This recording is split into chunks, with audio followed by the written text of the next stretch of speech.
કેસ્ટ્રોલના numbers પર નજર કરીએ કે જેના આવક અને માર્જિન્સમાં અસર થોડી આવી છે. આવક વધી છે પણ માર્જિન્સ એબિટા બધામાં અસર આવી છે અને નફો ફ્લેટ રહ્યો છે.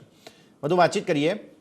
કેસ્ટ્રોલ ઇન્ડિયાના CFO અને હોલ ટાઈમ ડિરેક્ટર દીપેશ બક્ષી આપણી સાથે જોડાઈ રહ્યા છે. દીપેશજી, સૌથી પહેલાં તો ખૂબ ખૂબ સ્વાગત છે તમારું CNBC બજાર પર. અને નંબર્સ જોઈ રહ્યા છીએ થોડા म्यूटेड છે नंबर नफ़ाना हिसाब से જોવા જઈએ तो चौथा क्वार्टर ना आउटलुक आपके नंबर के आउटलुक से वहाँ से ही शुरुआत करते हैं सर. तो फुल ईयर बेसिस अगर आप देखें जैन टू दिसंबर तो टॉप लाइन और बॉटम लाइन दोनों में अच्छा ग्रोथ दिख रहा है.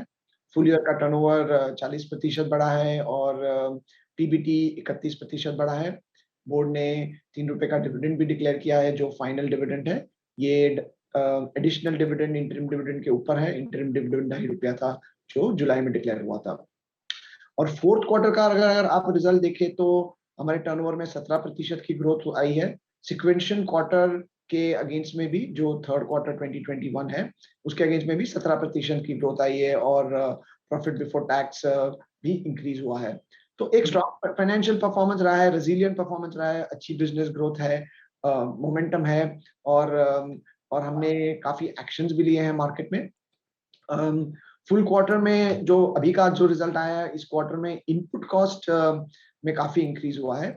बेस ऑयल जो हमारी इनपुट कॉस्ट रहती है, की फैक्टर है, हमारा रॉ मटेरियल है, वो लास्ट ईयर फोर्थ क्वार्टर के वक्त कुछ $600 था. ये एक एक्सटर्नल बेंचमार्क है और इस क्वार्टर में ये कुछ $1000 से $1100 के बीच में हो गया है. तो बहुत ही बड़ा स्टीप इंक्रीज रहा है. इसको काउंटर करने के लिए हमने नए प्रोडक्ट्स भी लॉन्च किए हैं और मार्केट में प्राइस इंक्रीज भी ली है. और फोर्थ क्वार्टर में थोड़ा डिमांड का भी सॉफ्टनेस रहा है. जैसा कि आपने देखा होगा रिसेंट ऑटोमोबाइल्स और 4 व्हीलर्स और 2 व्हीलर्स के जो रिजल्ट्स आए हैं. बट ओवरऑल हमने मार्केट शेयर में ग्रोथ भी देखी है और हमने जो इनिशिएटिव्स लिए हैं वो हमें हेल्प किए हैं in terms of turnover growth and the profit growth also. ठीक है सर. अब हमें ये समझाइए, फाइनेंस कॉस्ट बढ़े हैं इस बार आपके, फाइनेंस कॉस्ट कम हुए, सॉरी, इनके बारे में थोड़ा सा समझाइए सर. कैसे देखना चाहिए ये नंबर्स को और क्या क्या रीजन रहे हैं इसके पीछे? जी, ये जो फाइनेंस कॉस्ट है ये बेसिकली एन अकाउंटिंग इम्पैक्ट है लीज का. हम डेट फ्री कंपनी है. 1300 करोड़ का जो कैश है हमारी बैलेंस शीट पे वो है और उसको हम डिप्लॉय करते हैं. तो जीरो डेट कंपनी है हम लोग और ये फाइनेंस कॉस्ट सिर्फ लीज जो होते हैं उसका जो फाइनेंस इंटरेस्ट एक्सपेंस होता है वो ये फाइनेंस कॉस्ट है.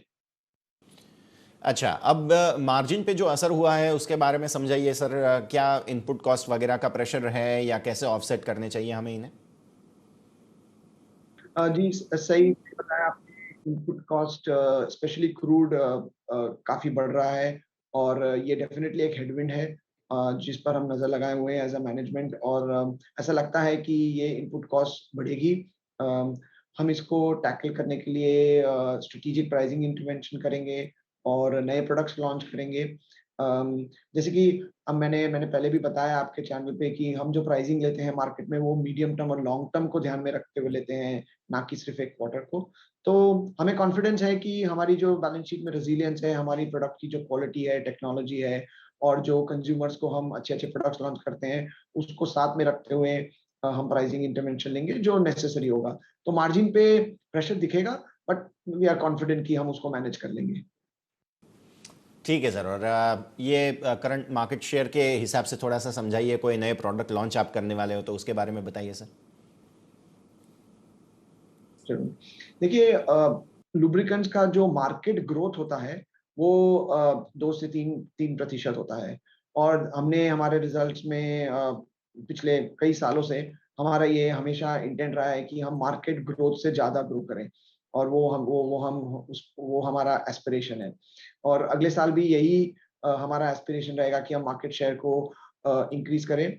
पिछले 18 महीने में हमारा मार्केट शेयर बढ़ा है और बोथ वैल्यू टर्म्स और वॉल्यूम टर्म्स में भी. इसके अलावा हम नई जो इनिशिएटिव्स की है जैसे कि हमने जियोबीपी साइट्स पे हमारे एक्सक्लूसिव प्रोडक्ट्स आते हैं. हमने कैस्ट्रॉल ऑटो सर्विसेज लॉन्च किए हैं. ऑलमोस्ट 94 साइट्स हमने लॉन्च किए हैं. ये इंडिपेंडेंट वर्कशॉप है, मल्टी ब्रांड, जहाँ पे हमारे प्रोडक्ट सप्लाई होते हैं. और इसके अलावा हमने 3M के साथ भी जो टाई अप किया है. तो ये सब जो इनिशिएटिव्स हमने लिए हैं ये सब हमको आगे चल के इनका जो प्रोपोर्शन है हमारे रेवेन्यू में, हमारे वॉल्यूम में ये इंक्रीज होगा. तो from that point of view हमें लगता है कि हमारा जो जो ग्रोथ ट्रैजेक्टरी है मार्केट ग्रोथ से ऊपर बढ़ने का वो मैनेज करेंगे हम।